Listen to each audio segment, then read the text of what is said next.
My dear student, তোমাদের সকলকে study with zero point চ্যানেলের পক্ষ থেকে স্বাগত।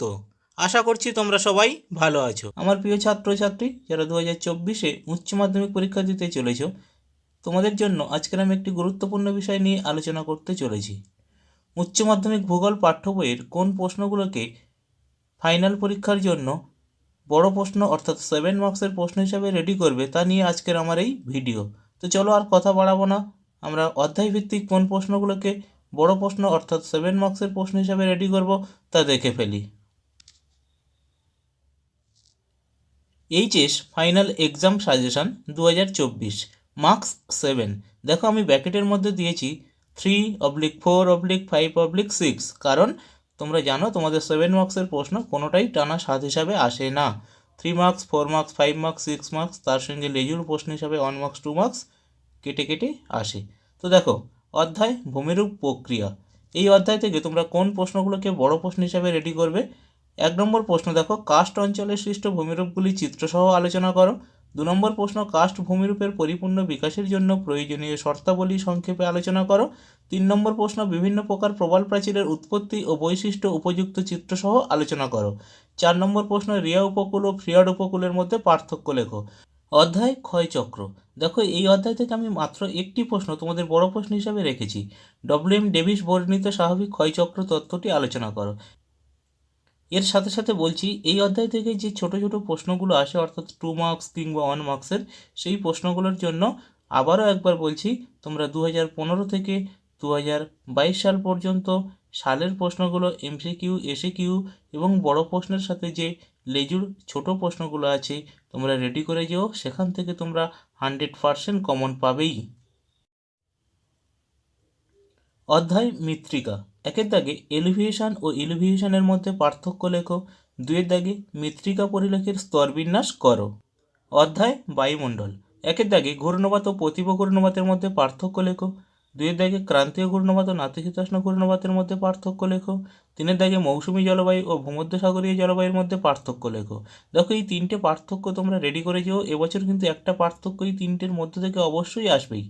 4-এর দাগে উপযুক্ত চিত্রসহ নাতিশীতোষ্ণ ঘূর্ণবাতের জীবনচক্র আলোচনা করো। তোমরা এই প্রশ্নটা তোমাদের জন্য ধরে রাখো 100% তোমাদের পরীক্ষার প্রশ্নেই এসে গিয়েছে। 5-এর দাগে মরু বা জাঙ্গল বা জেরোফাইট উদ্ভিদের অভিযোজনগত বৈশিষ্ট্য উল্লেখ করো। অধ্যায় জীববৈচিত্র্য, 1-এর দাগে বিভিন্ন প্রকার জীববৈচিত্র্যের পরিচয় দাও। আমি দেখো ব্র্যাকেটের মধ্যে দিয়ে দিয়েছি 3 প্রকার জীববৈচিত্র্য: জিনগত বৈচিত্র্য, প্রজাতিগত বৈচিত্র্য, বাস্তুতান্ত্রিক বৈচিত্র্য। 2-এর দাগে জীববৈচিত্র্যের গুরুত্ব সংক্ষেপে আলোচনা করো। 3-এর দাগে জীববৈচিত্র্য বিনাশের প্রাকৃতিক ও মনুষ্যসৃষ্ট কারণগুলি আলোচনা করো। অধ্যায় কৃষিকাজ, 1-এর দাগে দক্ষিণ ভারতে কফি চাষের উন্নতির কারণগুলি লেখো। 2-এর দাগে সবুজ বিপ্লবের সুফল কুফল সম্পর্কে আলোচনা করো। 3-এর দাগে শ্রীলঙ্কায় নারকেল চাষের উন্নতির কারণগুলি লেখো। 4-এর দাগে ভারতের ডাল চাষের সমস্যা উল্লেখ করো। 5-এর দাগে ব্যাপক কৃষি প্রধানত রপ্তানি ভিত্তিক হওয়ার কারণগুলি লেখো। নিবিড় জীবিকা সত্তাভিত্তিক কৃষির ক্ষেত্রে মাথাপিছু উৎপাদন কম কেন। অধ্যায় শিল্প, 1-এর দাগে ভারতের রেডিমেড পোশাক শিল্প গড়ে ওঠার কারণগুলি আলোচনা করো। 2-এর দাগে কাঁচামালের অভাব থাকা সত্ত্বেও জাপানে লৌহ ইস্পাত শিল্প উন্নতির কারণগুলি লেখো। 3-এর দাগে পূর্ব ও মধ্য ভারতের লৌহ ইস্পাত শিল্প একদেশী ভবনের কারণগুলি লেখো। 4-এর দাগে কানাডায় কাগজ শিল্প উন্নতির কারণগুলি লেখো। 5-এর দাগে ব্রাজিলের রবার শিল্প গড়ে ওঠার সমস্যা উল্লেখ করো।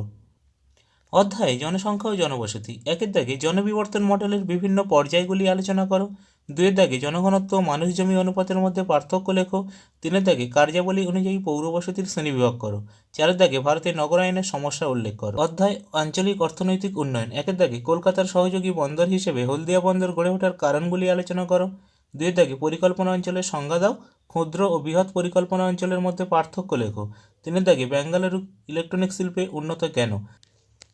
আমার প্রিয় ছাত্র ও ছাত্রী, তোমরা অধ্যায়ভিত্তিক এই প্রশ্নগুলো 2024-এর উচ্চ মাধ্যমিক ফাইনাল পরীক্ষার জন্য রেডি করে যেও। এবং তোমরা দেখতে পাচ্ছ এখানে অনেক অধ্যায়ের নাম নেই। যে অধ্যায়গুলোর নাম সাজেশনের মধ্যে নেই সেই অধ্যায় থেকে একটিও বড় প্রশ্ন তোমাদেরকে ফাইনাল পরীক্ষার জন্য করতে হবে না। যে প্রশ্নগুলো তোমাদের সামনে তুলে ধরলাম, আবারও বলছি তোমরা 100% এই প্রশ্নগুলো রেডি করে যেও। এখান থেকে তোমরা পরীক্ষায় 100% বড় প্রশ্ন কমন পাবেই। আমার প্রিয় ছাত্রছাত্রী, তোমাদের কাছে আমার একটা ছোট্ট রিকোয়েস্ট, তোমরা যদি আমার চ্যানেলে নতুন হয়ে থাকো তাহলে চ্যানেলটিকে অবশ্যই সাবস্ক্রাইব করে রেখো এবং পাশে রাখা নোটিফিকেশনের অল বাটনটি ক্লিক করে রেখো, তাহলে এই রকম গুরুত্বপূর্ণ ভিডিওর আপডেট সহ অন্যান্য ভিডিওগুলো সবার আগে তোমার কাছেই পৌঁছে যাবে। ভিডিওটি দেখে যদি তোমরা উপকৃত হও তাহলে তোমরা অবশ্যই তোমাদের বন্ধুদের মধ্যে ভিডিওটি শেয়ার করো। থ্যাংক ইউ, সবাই ভালো থেকো।